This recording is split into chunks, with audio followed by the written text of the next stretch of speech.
Something Noble by William Kowalski, narrated by Karen Robinson. This is an Orca Book Publishers audiobook. To all those who need a second chance. Chapter 1. I just want to tell you straight up that this story has no happy ending. But it doesn't have a sad ending either. It's a story about being a mom, so it has a lot of happy and sad in it. Like motherhood itself, it has no ending at all. That's because you never stop being a mom.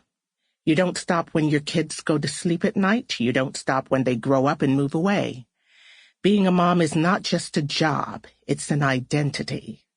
Maybe you already know what I'm talking about. If not, you will by the time you're done hearing my story. My life has never been boring. I'm not an important or exciting person, but sometimes some pretty wild things happen to me. Usually they don't come right on top of each other like this, though. This is the story of one remarkable year that was full of one wild thing after another. It was a year that changed my life and the lives of everyone I cared about. And it starts in my least favorite place of all, a doctor's office. Let me take you back to that doctor's office right now. My son, Dre, is 16 years old. He's been feeling sick for a while. We've been having a lot of tests done. Now we're sitting and waiting for the doctor to come talk to us. Dre feels too sick to be nervous, so I'm nervous for both of us. He lies on the exam table with his arm over his eyes. He's so tall that his feet hang way down off the end of the table. I still can't believe how big my baby is. I carried him on my hip for so long, sometimes I can still feel him there. Now look at him. He's a giant with dreadlocks. So handsome the girls can't take their eyes off him.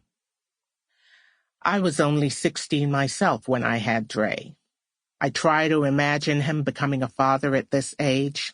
It's a horrible thought. I didn't know a damn thing when I was 16. For the millionth time, I think about how amazing it is that we even survived.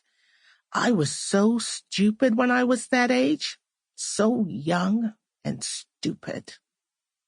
But here we are. We made it through a lot of bad times. Only now, my baby is sick, and I have this horrible feeling that more bad times are around the corner.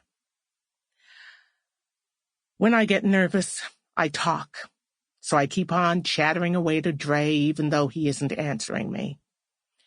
After a while, he says, "Mama, give it a rest. I'm too sick for small talk." So we sit and wait in silence. Finally, the door opens. A new doctor walks in. He stops and looks at Dre, then at me. Then he looks at his chart like he's making sure he has the right people. We get that a lot. That's what it's like when your kid's skin is a different color from yours. I guess people wonder if you're just borrowing him or something. "Señora González," says the doctor.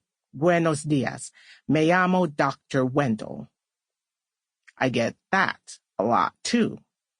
People think I don't speak English just because I look Latina. I don't even get mad anymore.